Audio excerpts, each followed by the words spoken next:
पहले आप बिजली देना बंद कर दो बांग्लादेश को, शेख हसीना को निकालो। और बीसीसीआई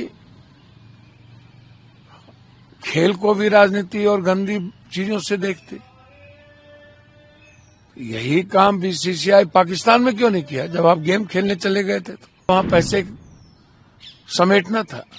पाकिस्तान और हिंदुस्तान के नाम पर आपको राजनीति करनी थी। पहले आप बिजली देना बंद कर दो बांग्लादेश को, शेख हसीना को निकालो। जितने उद्योगपति पूंजीपति वहां पर शेयर हैं, जितने उद्योग की कमाई है, जितने को आपने वहां पर स्थापित किया है, पहले उसको बंद करो। उसके तो कोई लोग नहीं मारे जा रहे। जितने लोग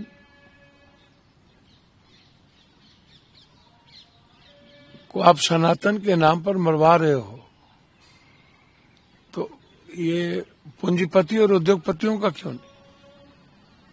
और उसके बाद चावल का व्यापार तो आप कर ही रहे हो,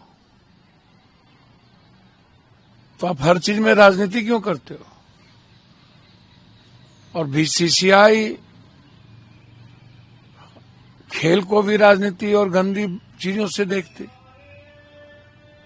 यही काम बीसीसीआई पाकिस्तान में क्यों नहीं किया? जब आप गेम खेलने चले गए थे तो, क्योंकि आपको वहां पैसे समेटना था। पाकिस्तान और हिंदुस्तान के नाम पर आपको राजनीति करनी थी। ये बिल्कुल गलत है और मैं इसे सही नहीं मानता। आरएसएस से बात करना बहुत जरूरी है। लव जिहाद, अब आप किससे ये सब भी है? कोई मुद्दा बचा है क्या? सारे बीजेपी, सारे नेताओं के, बीजेपी छोड़ो, सारे नेता पदाधिकारी और बड़े पूंजीपति उद्योगपतियों का बेटा बेटी तो लव जिहाद में ही फंसा रहता है।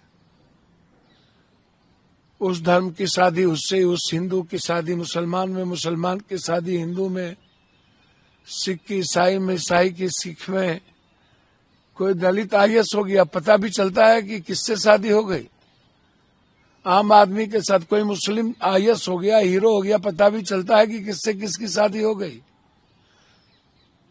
अब ये प्यार करने पर भी आप लव जिहाद ये और वो, मुझे लगता है कि ये सब दुनिया का कोई मुद्दा ही नहीं है। अब मुद्दा है इकोनॉमी, मुद्दा है ट्रंप का आतंक, मुद्दा है तेल, मुद्दा है गैस, मुद्दा है तीसरी थर्ड वर्ल्ड वार। ये सब कोई मुद्दा ही नहीं है। और इस मुद्दे को लेकर के आने वाला जो यूथ का जनरेशन है, किसी का नहीं सुनेगा और सब अपनी लाइफ जीना चाहता है। अंकिता भंडारी केस में कोई हाई पॉलिटिक्स लीडर का कुछ मुझको तो समझ में नहीं आता। सैया भिल कोतवाल तो अब डर काहेगा भैया। सुरसुर और मुरमुर मुद्दे भी हम, मुद्दाले भी हम। तो एसपी पहले ही दुनिया कह चुकी है, कोर्ट कह चुका है कि तोता होता है जिसकी सरकार उसकी बात होती है, जिसकी लाठी उसकी भैंस। तो एसपी क्या कहेंगे? एसपी क्या करेंगे? आप बताइए ना। तो खुद एमएलए की पत्नी और उसी के दल के लोगों ने कहा है, देखे गए। तो साइंटिफिक जांच हो गई क्या एसपी साहब? तो यदि नहीं है तो सीबीआई इंक्वायरी करा लीजिए, उस पर दिक्कत क्या है? और हाई कोर्ट, सुप्रीम कोर्ट के जज के मॉनिटरिंग में करा लीजिए। दूध का दूध, पानी का पानी हो जाएगा। सीबीआई इंक्वायरी करा लीजिए। हम चाहते हैं सीबीआई इंक्वायरी हो। सर, कमिंग टू द, और कल रात को उनके प्राइम मिनिस्टर को भी ड्रग केस में प्रोसिक्यूट करके अंदर लिया है न्यूयॉर्क में, उनकी वाइफ को भी। तो ऐसे कैसे कंटेन कर पाएंगे? डेल्जी जो वाइस प्रेसिडेंट है वेनेजुएला की, उन्होंने कहा है कि हम इसे इसका जवाब देंगे मिलिट्री एक्शन से। और ट्रंप ने यह भी कहा है कि हम उनके ऑयल रिजर्व को यूज करेंगे और जब तक कोई सस्टेनेबल गवर्नमेंट नहीं आती तो हम ही राज करेंगे। वेनेजुएला के पर गलत हमला है, बिल्कुल गलत।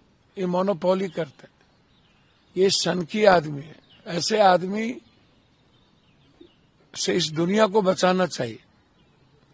दुनिया पीस चाहती है, कैसे ये कब्जा कर लेंगे? इनकी तो नजर रहती ही है दूसरों की संपत्ति पे, कहीं गैस पे, कहीं दुनिया की सबसे बड़ी संपदा है वहां तेल। ये बहाना ढूंढते रहते हैं। इसके पहले भी जितने हमले किए हैं, क्या वहां हथियार मिले थे क्या? ये कौन होते हैं तय करने वाला कि वो ड्रग्स का धंधा कौन कर रहा है, कौन नहीं कर रहा है? आप कहां से बता दिए? आप कोर्ट जाइए, इसको कोर्ट को तो इंटरनेशनल कोर्ट को तय करने दीजिए, या इंटरनेशनल जो पॉलिसी है इस दुनिया की उसको, उसमें जाइए आप। ये सॉल्यूशन तो है नहीं कि आप हमला कर दीजिए, तबाह कर दीजिए किसी देश को। तो इसलिए दुनिया को खड़ी होनी चाहिए और इस सनकी को रोकना चाहिए। हर कीमत पर सनकी को रोकना जरूरी है दुनिया की शांति के लिए।